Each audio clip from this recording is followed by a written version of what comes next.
Bem-estar espiritual, parte 4, 2 Coríntios 6, eu vou ler a partir do verso 14, do 14 até o 18. A palavra do Senhor diz assim: Não vos ponhais em julgo desigual com os incrédulos, porquanto que sociedade pode haver entre a justiça e a iniquidade? Ou que comunhão da luz com as trevas? Que harmonia entre Cristo e o maligno? Ou que união do crente com o incrédulo? Que ligação há entre o santuário de Deus e os ídolos? Porque nós somos santuários do Deus vivente, como ele próprio diz: habitarei e andarei entre eles, serei o seu Deus e eles serão o meu povo. Por isso retirai-vos do meio deles, separai-vos, diz o Senhor, não toqueis em coisas impuras, e eu vos receberei. Serei vosso pai, e vós sereis para mim filhos e filhas, diz o Senhor Todo-Poderoso. Feche seus olhos um instante. Pai, nós queremos te louvar e te glorificar por tua palavra. A tua palavra é a verdade. Que nessa manhã, de alegria, paz e bênçãos, que o teu Espírito Santo esteja conosco, nos trazendo revelação, conhecimento, instrução, meu Deus, acerca de ti, da tua vontade para as nossas vidas. Desde já, Pai, que o teu Espírito Santo encontre em nós repouso, Pai, e repreenda todo espírito contrário à tua palavra, todo espírito, meu Deus, de incredulidade, de rebeldia, de reverência. Meu Deus, ó Pai, nós expulsamos aqui agora no poder do nome do Senhor Jesus Cristo, e te louvamos e bendizemos em nome de Jesus, que a igreja diga amém, amém. Queridos, eu entendo, acredito, que é vontade de Deus para a nossa vida que tenhamos um bom ânimo, um bem-estar espiritual, emocional e físico. A gente já tem falado isso já há 4 semanas. E eu entendo que a carta que Paulo escreve à igreja de Corinto, ela é uma carta muito inspirada por Deus, muito da vontade de Deus. Ora, o apóstolo Paulo encontrou ali naquela cidade de Corinto um povo bom. Ele encontrou pessoas ali que o acolheram. Ele pregou o evangelho, as pessoas o receberam, as pessoas foram instruídas. Ele, aos poucos, foi edificando uma igreja, a igreja foi tomando corpo, as pessoas foram ensinadas acerca de Cristo, houve uma conversão muito grande dos pagãos ao cristianismo, a igreja se incorporou, a igreja tomou forma, vieram judeus de muitos lugares também, porque já estavam dispersos e encontraram ali um ponto de referência, que era Paulo, judeu, agora cristão, falando acerca de Jesus, uma referência muito forte. As pessoas buscam pessoas que têm referência. E a igreja se formou. Paulo, quando viu que a igreja estava bem formada, ele disse: olha, agora eu vou ter que ir, porque eu tenho uma missão a cumprir. Ele era missionário, ele não era exatamente um pastor de igrejas locais, ele era um missionário, ele abria igrejas por onde passava, ele era um apóstolo. E aí ele deixou a igreja aos cuidados dos seus líderes e foi para outros lugares, como ele deveria fazer. O que acontece com o passar do tempo, a igreja começa a se perder, a igreja começa a distanciar-se daquilo que era a vontade de Deus, da palavra do Senhor. E aí Paulo, ele tem dentro da igreja o ensino de falsos mestres, falsos líderes, falsos pastores, falsos profetas, começaram a entrar dentro da igreja, como eu já expliquei, até a questão dos filósofos, que eram muitos naquela cidade grega, e eles adentraram ali com suas filosofias, com seu ensino mundano, e se passavam por mestres, não é? O que levou a igreja a se afastar de Cristo. Começaram a misturar paganismo com cristianismo, começaram a misturar idolatria com cristianismo, e aí contaminou a igreja. Houve uma tentativa de Paulo mandar uma carta, foi essa primeira que a gente leu no começo do semestre. Paulo manda a primeira carta, a igreja não recebe muito bem, na verdade até piora a coisa, porque os líderes que Paulo tinha levantado, agora começam a falar mal dele, começam a questionar a sua autoridade apostólica, começam também a difamá-lo, dizendo: não, ele não era um dos apóstolos originais, ele não andou com Jesus, ele só ouviu falar, mas ele não é um dos apóstolos originais. Começaram a questionar. Ele no começo foi bom, mas agora a gente sabe que ele não é um bom líder, agora ele não presta mais, ele não é um bom pastor, ele não é um bom pregador, ele não serve mais para nós. Paulo faz uma viagem, vai até a igreja de Corinto, lá ele é mal recebido. Ele é tão mal recebido que gera um peso no coração dele, uma tristeza. Ele volta de lá arrasado, arrasado. E aí ele escreve uma segunda carta, que é essa que a gente está lendo aqui agora. Quando ele escreve essa segunda carta, agora ele já envia por alguém de confiança. E ele fica feliz, satisfeito, quando ele agora obtém os resultados desta segunda carta. E aí ele começa a falar de uma maneira diferente. Ele começa a instruir a igreja para que a própria igreja, que agora a igreja estava sofrendo, porque havia se distanciado de Deus, havia se distanciado do Evangelho, Paulo agora começa a refazer, a reconstruir o ânimo daquele povo. E aí ele diz o que nós acabamos de ler: vocês não devem se impor em julgo desigual com os incrédulos, porquanto de sociedade pode haver entre justiça e injustiça e a iniquidade, que comunhão há entre a luz e as trevas, que harmonia há entre o Cristo e o maligno? Nenhuma. Que existe alguma harmonia entre Deus e os ídolos? Paulo deixa bem claro, não existe harmonia entre Deus e os ídolos. Isso, nós somos santuários do Deus vivente.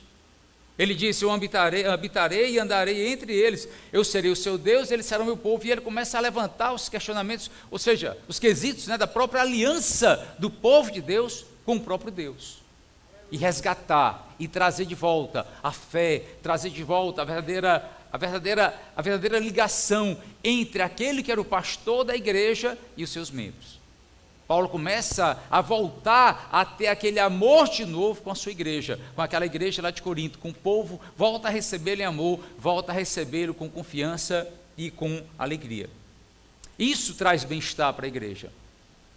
Como é bom a gente estar numa situação de um bem-estar espiritual. Diga comigo, bem-estar espiritual. Nós acreditamos que o bem-estar espiritual é a fonte de um bem-estar emocional e às vezes até físico também. Eu acredito que o bem-estar espiritual dos cristãos deve ser algo buscado, perseguido por nós. Cuidado para você não estar contaminado, cuidado para você não se deixar inflamar, cuidado para você não se distanciar daquilo que é exatamente o verdadeiro bem de Deus para você. Amém, igreja? Então vamos caminhar na palavra. O bem-estar espiritual dos cristãos deriva de quê, pastor? Hoje eu vou pontuar só duas coisas. Hoje só tenho 2 pontos para te dar, embora eles sejam recheados de informações, tá certo? Eu vou querer que você tome nota, vou querer que você guarde, e eu vou querer que talvez hoje você fique em oração, para que essa palavra, quando ela vier, ela bata no seu coração e ela te traga realmente vida. O bem-estar espiritual dos cristãos deriva primeiramente de quê? Anote. Primeiro, de nós, cada um de nós, não recebermos a graça de Deus em vão. Diga assim: eu não recebo a graça de Deus em vão. Amém? Então vamos voltar para o começo desse capítulo. 2 Coríntios 6, de 1 a 3. A palavra do Senhor diz assim: e na qualidade de cooperadores com Ele, também vos exortamos a que não recebais em vão a graça de Deus. Porque Ele diz: eu te ouvi no tempo da oportunidade, te socorri no dia da salvação. Eis que agora, o tempo sobremodo oportuno, eis que agora, o dia da salvação.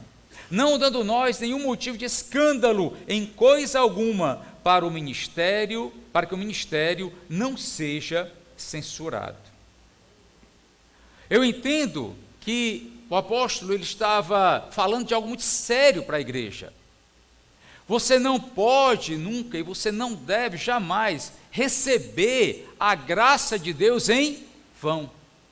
Nesse caso, o apóstolo Paulo estava falando de uma situação dele.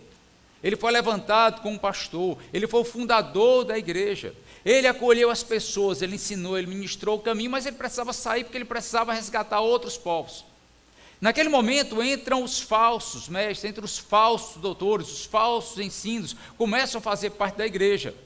E a igreja agora começa praticamente a rechaçar o que recebeu anteriormente de ensino. E aí Paulo diz assim: olha, eu não quero que vocês recebam a graça de Deus em vão.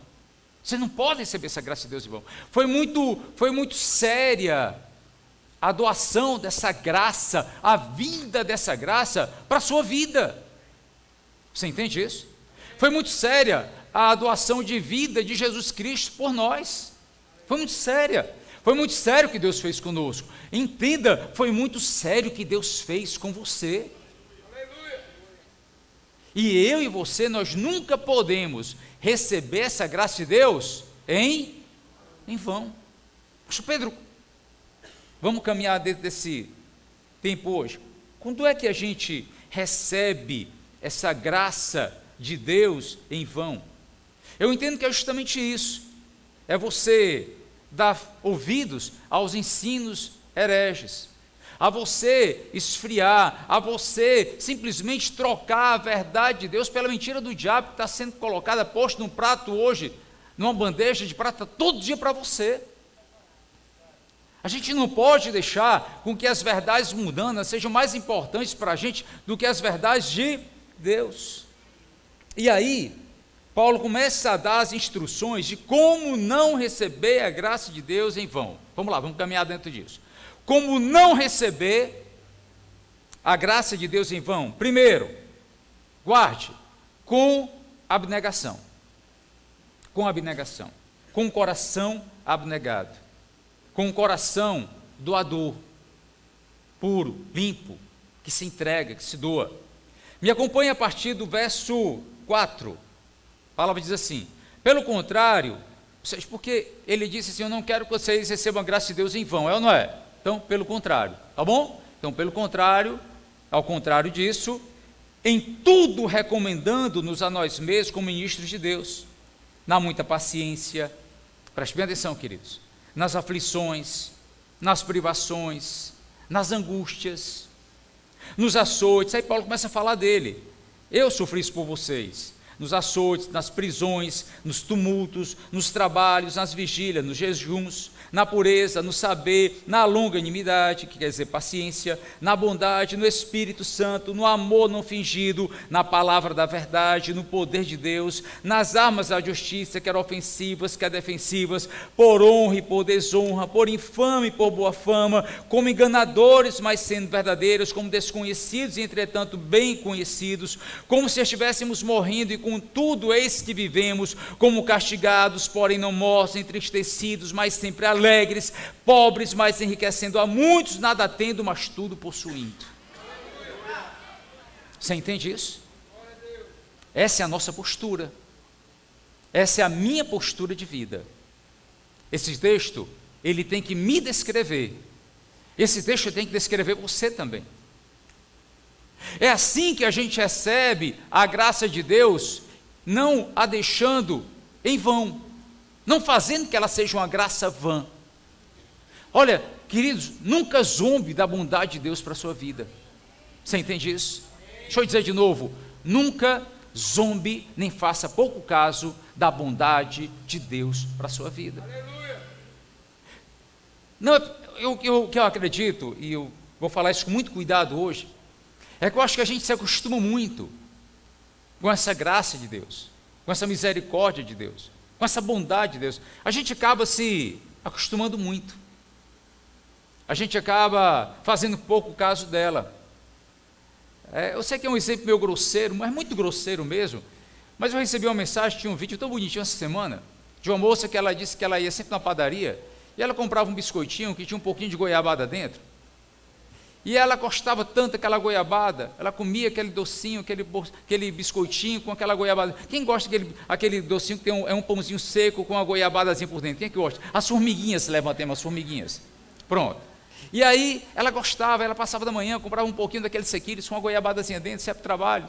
Até que um dia ela chegou e disse assim, olha, eu gosto tanto disso, mas eu queria dar uma sugestão para a receita.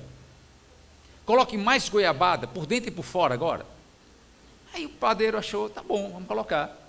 Aí ela passou um dia, e aí a moça da recepção disse, olha, tem um biscoitinho ali separado para você, o seu está separado. Ela ficou toda feliz. E aí quando ela botou na boca, ela comeu, o primeiro foi bom, o segundo, quando ela começou a comer, gente, estava tão doce, mas estava tão doce, que ela não conseguiu mais comer. E aí quando ela chegava na padaria, o padeiro vinha, e olha, está aqui o seu, eu separei para você, ela não conseguia mais nem provar, nem cheirar aquele negócio.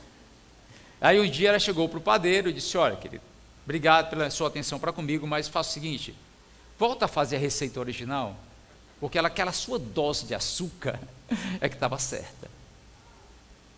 E assim às vezes a gente quer fazer com Deus.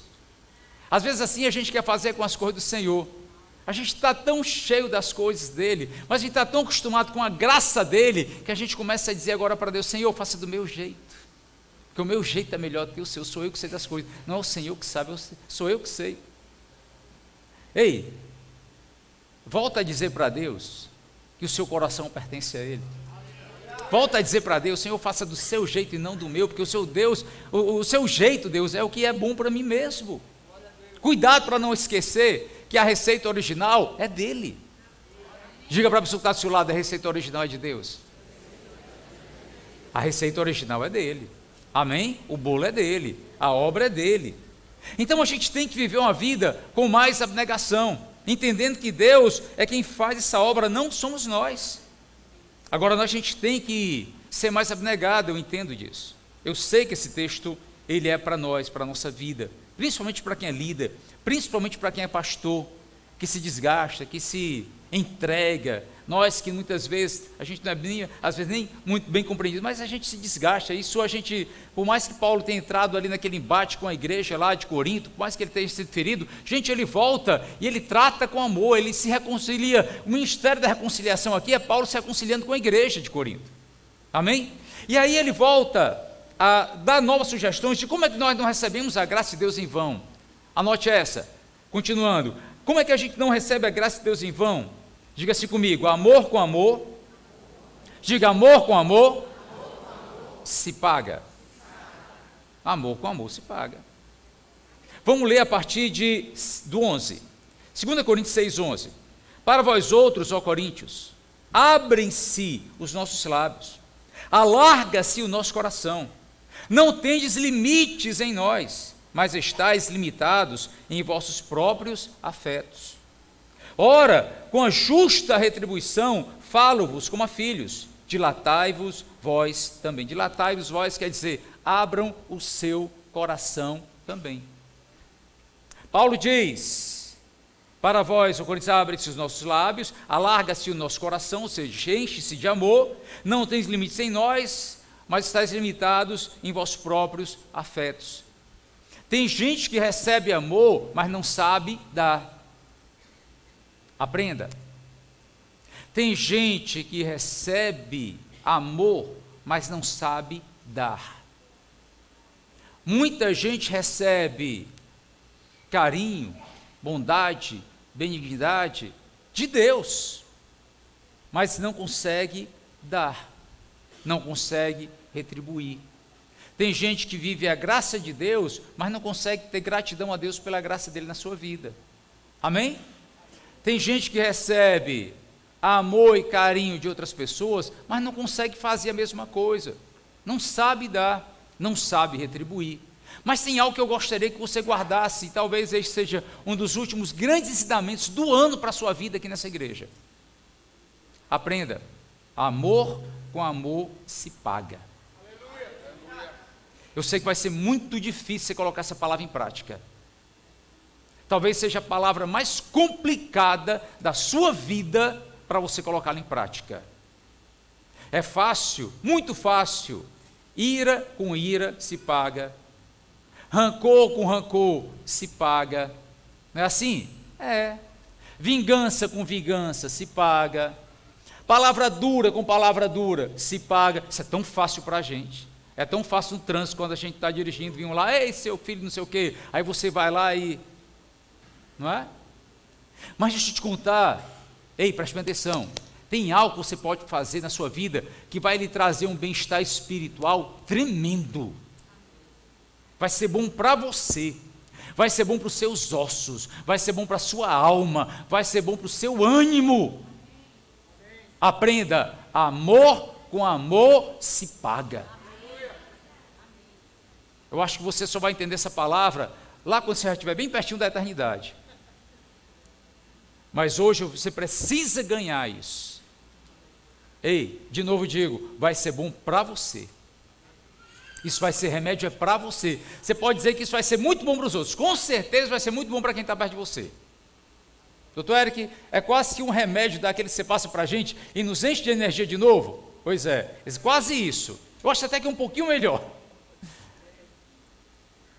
quem vai sair satisfeito dessa história é você. Vai fazer bem para o seu espírito, vai fazer bem para a sua alma. Diga de novo comigo: amor com amor se paga. Está disposto a praticar? Está disposto a colocar isso em prática quando você sair da igreja? Vamos continuar? Pastor Pedro, como é que eu não recebo a graça de Deus em vão? Essa talvez seja um pouco mais fácil a gente colocar em prática, eu espero. Anote: não tenha comunhão com os incrédulos. 2 Coríntios 6, do 14 ao 18, texto que nós já lemos. Não vos ponhais em julgo desigual com os incrédulos, porquanto sociedade pode haver entre justiça e iniquidade.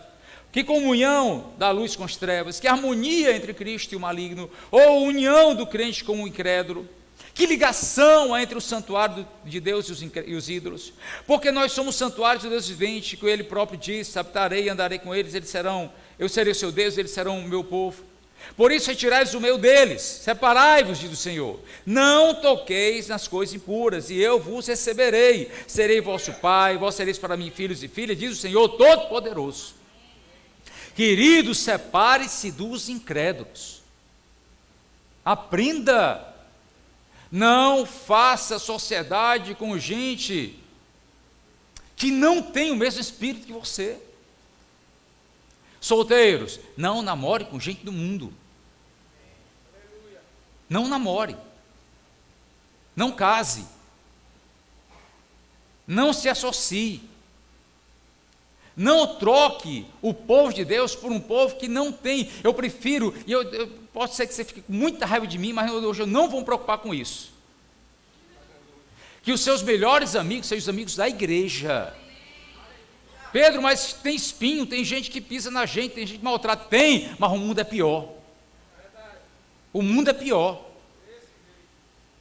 Às vezes fico preocupado com as pessoas que eram para ser espirituais, e às vezes dentro da igreja a gente encontra muita gente extremamente carnal, porque está aprendendo com gente lá do mundo e traz para cá. Ei, aprenda aqui para levar para lá, não faça o contrário não, querido. Não faça o contrário.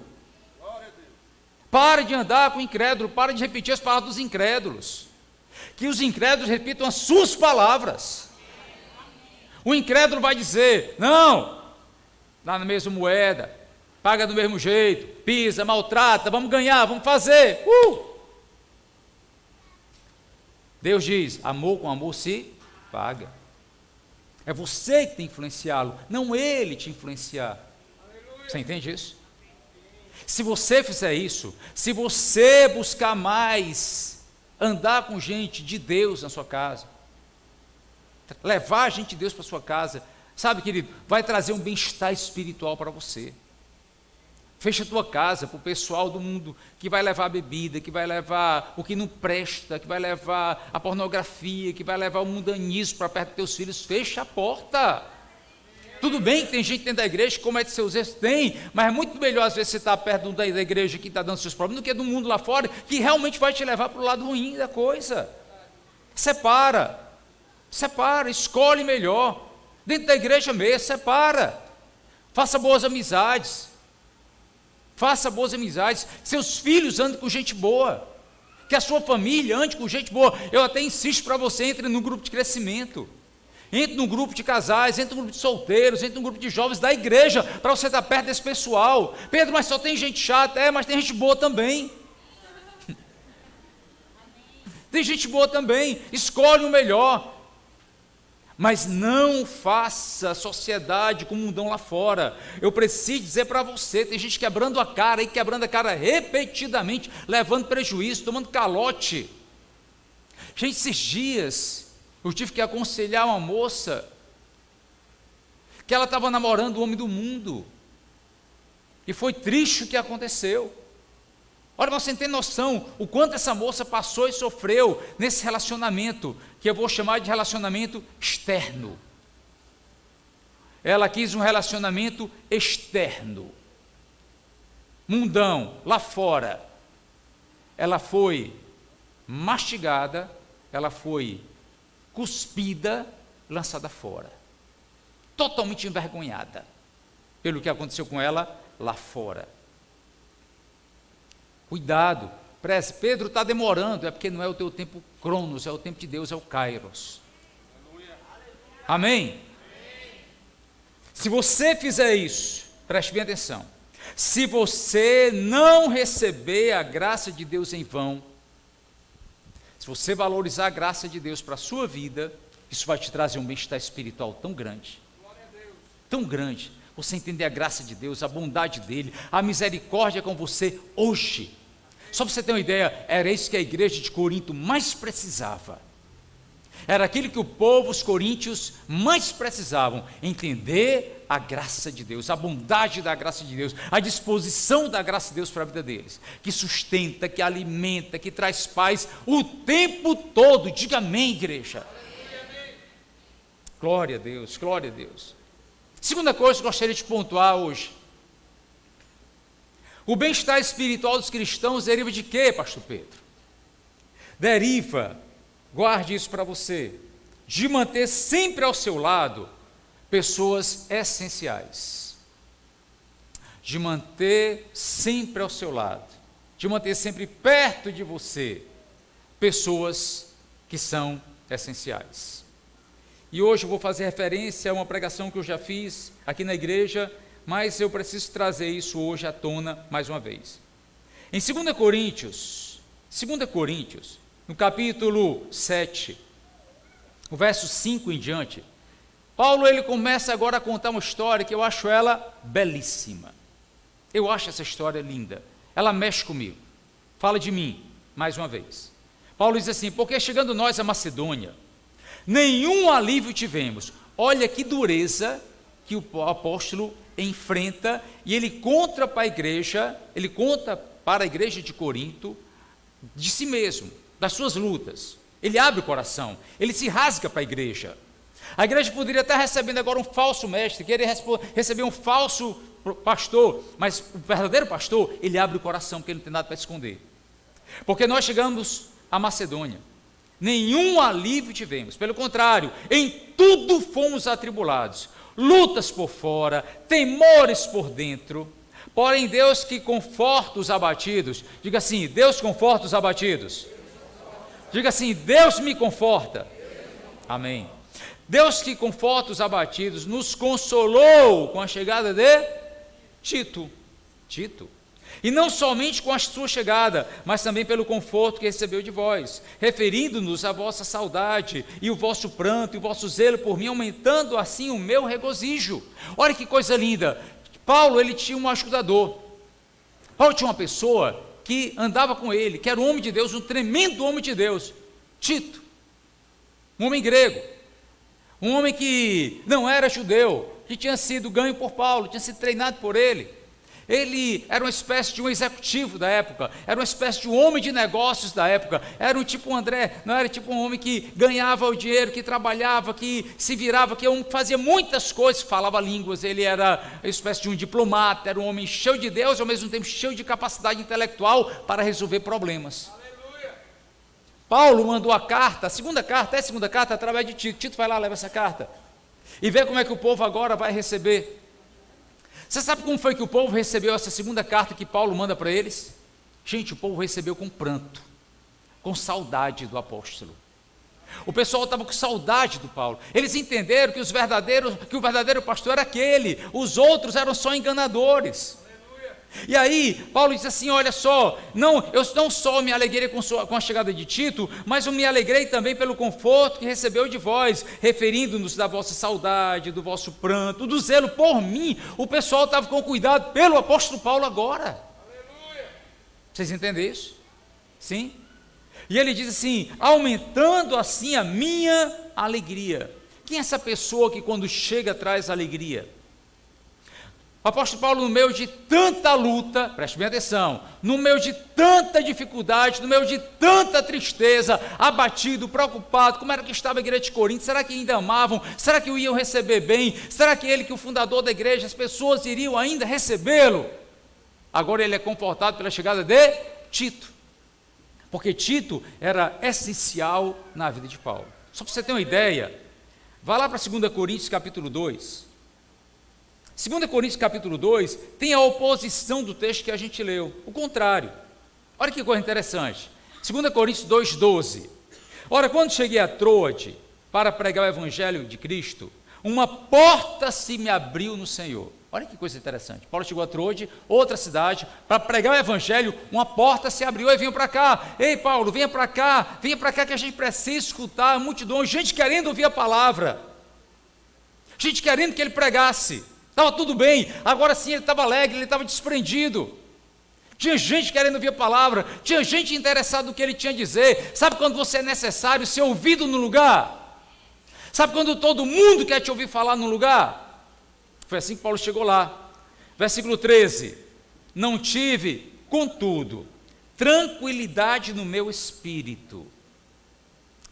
Por isso que a gente está falando de saúde espiritual, bem-estar espiritual. Não tive tranquilidade no meu espírito, porque não encontrei o meu irmão Tito. Por isso, despedindo-me deles, fui embora para Macedônia. Existem pessoas que são essenciais na nossa vida, sim ou não? Sim. Para Paulo, maior pregador do evangelho de todos os tempos, maior evangelista de todos, homem da maior intimidade com o Espírito Santo, cheio de amor, cheio da presença de Deus. Teve um momento que ele recuou. Sabe por quê? Porque o Alexandre não estava lá. Teve um momento que ele recuou, porque o Ronald não tinha chegado ainda. Teve um momento que um pastor, ele deu um passo atrás, quando todas as portas se abriram, porque o Alexandre não foi, porque o André não estava presente, porque o Rogério simplesmente não apareceu naquele dia. As coisas não aconteceram porque o Alberto não estava lá, porque o Marcelo não foi. Você entende isso?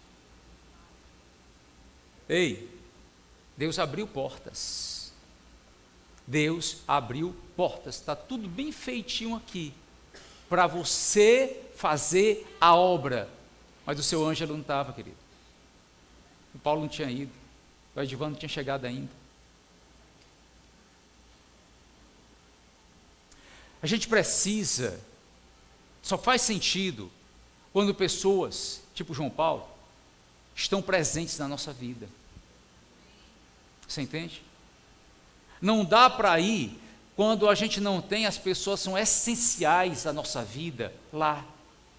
Diga comigo, pessoas essenciais.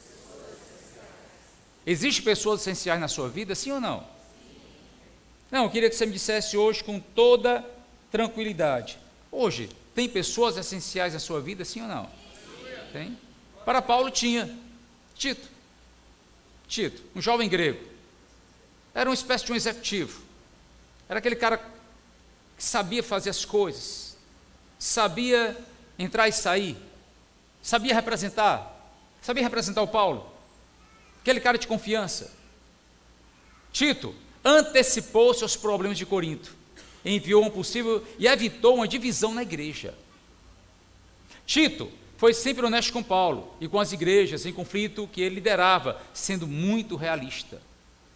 Tito soube lidar com a igreja de Creta, graças à sua perspectiva muito alargada de uma realidade espiritual. Tito tomava a iniciativa e cuidava de apenas um grande problema de cada vez. Tito foi obstinado na resolução dos problemas da igreja de Corinto, não os deixando de lado até que estivessem resolvidos. Eu dou glória a Deus pelos Titos que Deus tem colocado do meu lado. Eu não fico chateado quando eles me pressionam, quando eles me levam ao caminho certo. Pelo contrário, eu agradeço a Deus pela vida deles. Não precisa nem se preocupar em dizer para mim, Pedro, você está indo para um caminho, vamos aqui ajeitar, porque eu fico feliz com isso. São os Titos que Deus colocou na minha vida. E algumas Titas também. Tem algumas Titas também. Fico muito feliz com isso. Há pessoas que são bênção demais na vida da gente. Esses homens e mulheres que nos levam a um caminho melhor. Pessoas essenciais na nossa vida, aprenda, são pessoas que colaboram. Eu vou ler aqui algumas coisas que eu acho importante para que eu não deixe lançar algumas palavras. São prestativas, são pessoas que são referência e exemplo. Esses Titos Essas pessoas essenciais são as pessoas que nos fazem melhores, que estão sempre disponíveis, que nos trazem de volta ao que é certo e também que nos honram. Amém? Você tem pessoas essenciais na sua vida? Sim? Glória a Deus. Sabe uma coisa que eu aprendo com esse texto? Caráter meu. Eu entendo que assim também nós precisamos ser essenciais na vida de outras pessoas. Entenda, nós também temos que ser, eu tenho que ser essencial na vida de alguém. Por que eu tenho que ser essencial na vida de alguém? Primeiro, porque é a vontade de Deus. Você sabia que Deus quer que você seja uma pessoa essencial na vida de outra pessoa? Aleluia. Não, vamos ali. Rapaz, eu só vou se você for. Não é? Só vou se você for. Márcio às vezes me chama para pedalar, me ensinou a pedalar, me levou para fazer ciclismo, só que depois ele abandonou o ciclismo. E hoje é difícil para mim só porque eu gosto de ir com ele.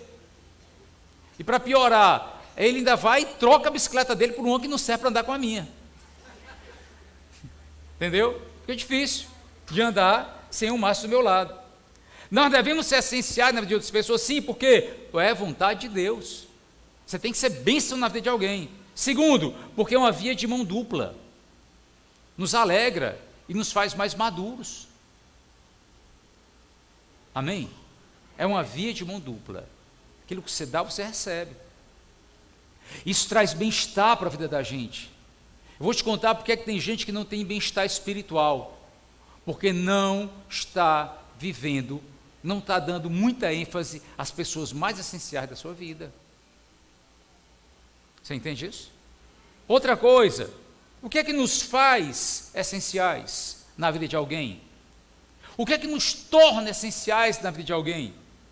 Primeiro, sermos humanos. Você tem que ser humano. Você tem que ser apenas gente. Eu sou o super crente, o espiritual acima de tudo. Não seja, seja humano, seja gente. Converse de gente normal. Fale com gente normal, converse como gente normal. Nem todo o evangelho é triunfalista. As bênçãos, a vitória. Não, tem horas que a gente perde, tem horas que morre gente perto da gente, a gente sofre perdas, a gente adoece, a gente sangra, a gente sofre como todo mundo. Diga amém. Amém. Então seja só gente. Outra coisa, seja relacional, seja ponte, não seja muro. Eu digo para você hoje, Pedro, você falou para a gente não fazer associação com os incrédulos? Sim, não faça, mas estabeleça pontes, seja relacional. Deus não criou o homem para estar isolado, Deus criou o homem para amar o próximo, para estar com pessoas, para estar com gente. Pedro, eu não gosto de gente, aprenda a gostar, e não seja chato com as pessoas. Nem todo mundo tem a obrigação de aguentar a sua chatice. Perdão, gente, não estava no script não, mas precisava dizer essa. O que é que nos faz essenciais? Temos interesse pela causa alheia. Tem gente que se importa com os outros, tem gente que simplesmente não se importa, não é? Eu tenho a minha filha mais velha, a Letícia, ela tem uma característica que é muito dela, é só dela. A Letícia, já falei isso uma vez, mas para me falar da minha filha é tão bom, deixa eu falar de novo. A minha filha, ela chega para a gente, pergunta, olha assim para a gente, pergunta assim, está tudo bem? Não é assim. Mas ela olha lá no fundo da alma, está tudo bem? E ela fica esperando a resposta. Ela realmente quer saber. Não é como aquela pessoa que passa por outro, ei, tudo bem? Tchau. Não é? Não é isso. Ela olha na bola do seu olho e pergunta, está tudo bem? Como é que está você? Ela faz isso. E fica esperando você dizer alguma coisa. Se você quer ser essencial, se importe pela causa alheia. Pare de falar só de você. Uma mulher chega para outra, amiga, eu acho que eu engordei. Ela está doida para receber ali um parecer. Aí a outra diz, eu acho que eu engordei também. Olha, tu acha? Não é assim? É.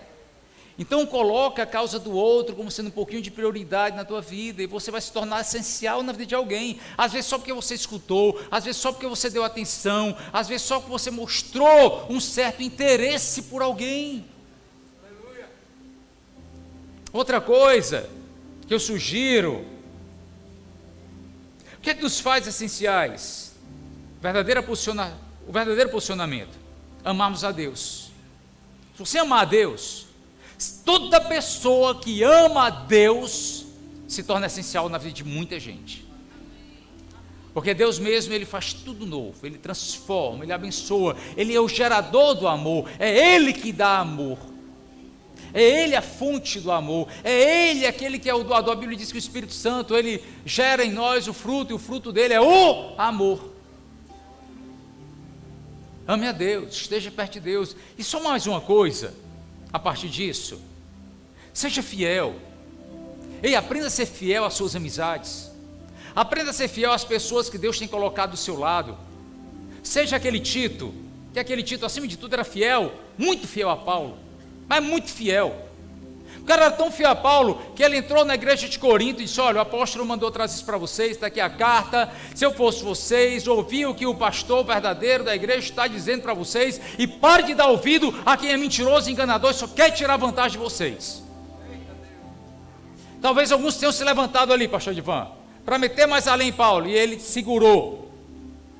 Aleluia. No dia que você recebe uma crítica relativa ao seu pastor, você defende ou você corrobora?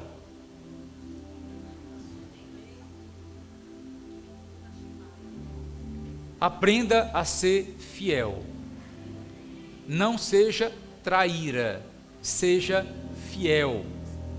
E você vai se tornar essencial na vida de muita gente. Não precisa nem dizer, mas já dizendo, o dia que chegar para falar mal de uma pessoa perto de você, ô querido, para de corroborar. Principalmente se for alguém que te ama. Troca, faz o caminho inverso e mostra fidelidade para aquela pessoa.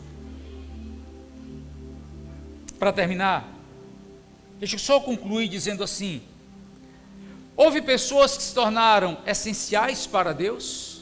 Sim. Abraão tornou-se amigo de Deus. Davi, porque foi essencial para Deus, tornou-se um homem segundo o coração de Deus.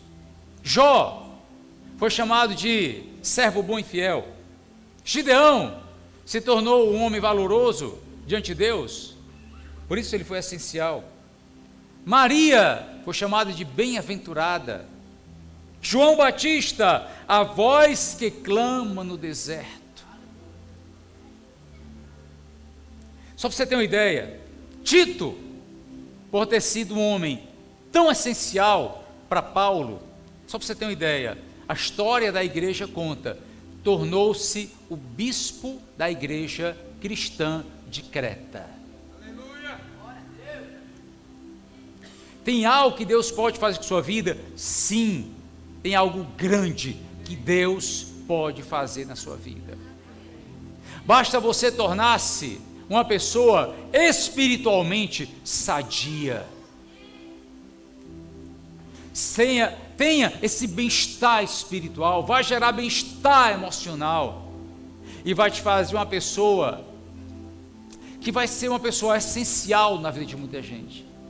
Como eu desejo que Deus levante pessoas essenciais aqui na igreja. Como eu desejo que Deus levante novos homens e novas mulheres que são essenciais para o Senhor. Primeiro para Ele, depois para nós. Você pode ficar de pé? Deixa eu orar por você.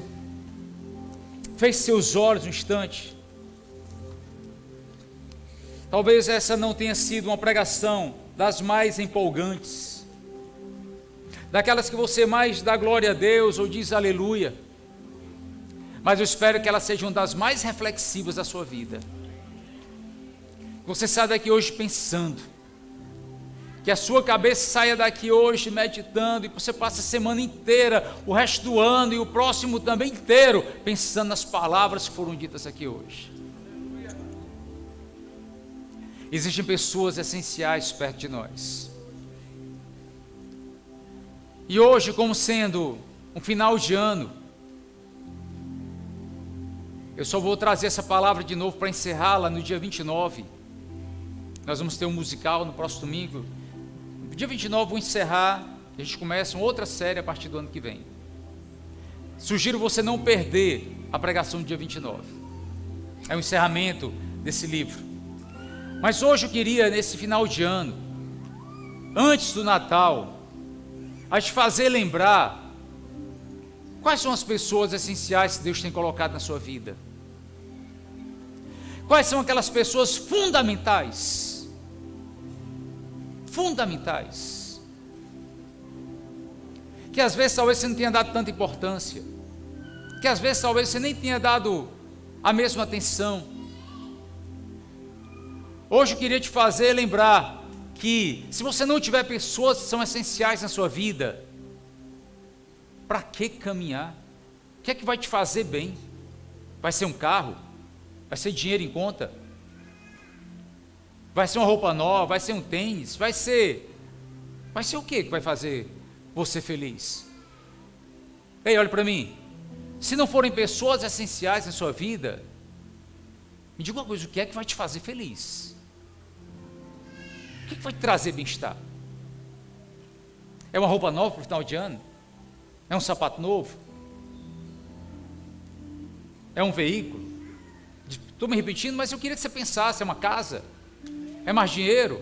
Você quer muito dinheiro para te fazer feliz? Você tem certeza que isso vai te fazer feliz de verdade? Eu queria que você fechasse um instante seus olhos. Não te peço para orar não, eu te peço só para você fechar seus olhos. E traga à sua memória as pessoas que neste ano foram essenciais para você. Não ore não agora, só feche seus olhos. Só pense agora. Só pense em quais são as pessoas essenciais da sua vida. Quem foi essencial de verdade para você? Para Paulo, Tito, dentro da igreja, olha só, dentro da igreja, foi fora não, ele foi buscar dentro, ele encontrou foi dentro. Quem são as pessoas essenciais da sua vida, querido? Hoje eu quero te fazer um pedido, enquanto você está de olho fechado e pensando. Preocupe-se mais com aqueles que são realmente essenciais, fundamentais, com os quais você não pode nem caminhar muito longe sem eles. Não dá nem para ir muito longe não sem eles. Você se perde todo, você resseca logo. Agora sim, feche seus olhos e faça uma oração pelas pessoas que são essenciais. Ore por elas. Ore por essas pessoas em um instante. A gente tem cadeiras vazias aqui na igreja hoje. O que está faltando para essas pessoas virem para cá? O que é que está faltando?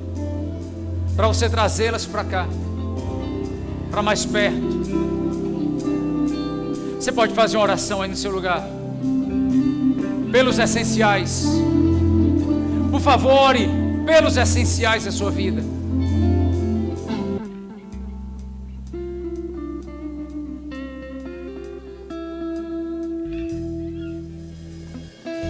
Recaio em tua graça,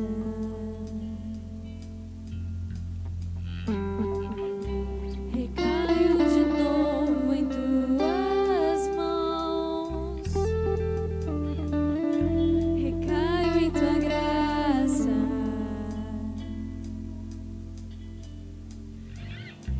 recaio de novo em tuas mãos. E se eu passar pelo vale, acharei conforto em teu amor, pois eu sei que és aquele que me guardas, me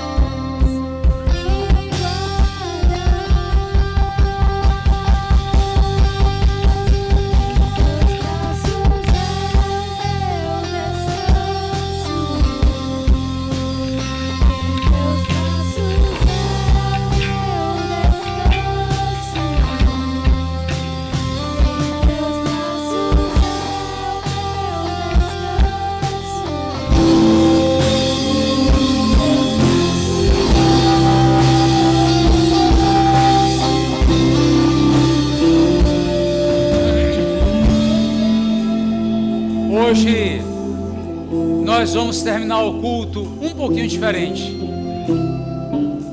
Não vou mais orar, eu vou só despedir a igreja. Amém? Mas depois que eu despedir a igreja, não vai embora não. Hoje é o culto da família. Eu queria fazer um pedido a você. Vou pedir para a banda continuar tocando. E você vai abraçar, beijar e orar se quiser, com todas as pessoas essenciais da sua vida que estão aqui hoje. Sabe, nesse final de ano, agradeça pelo que elas fizeram por você. Agradeça. Fale. Talvez a pessoa nem saiba que ela foi tão essencial para você nesse ano. Ela cuidou, ela fez um café da manhã, ela trocou o pneu do seu carro quando você mais precisou, sei lá, alguma coisa. Nesse final de ano, querido, hoje, você deu um abraço bem grande, um beijo bem grande nessa pessoa que foi tão essencial para você. Levante sua mão bem alta. Que a graça do Senhor Jesus Cristo, o amor do Pai e as consolações do Espírito Santo de Deus seja contigo, com a tua casa, com a tua família, com a igreja do Senhor aqui espalhada por toda a terra, no poderoso nome de Jesus. Amém. Deus abençoe. Vai em paz. Até domingo.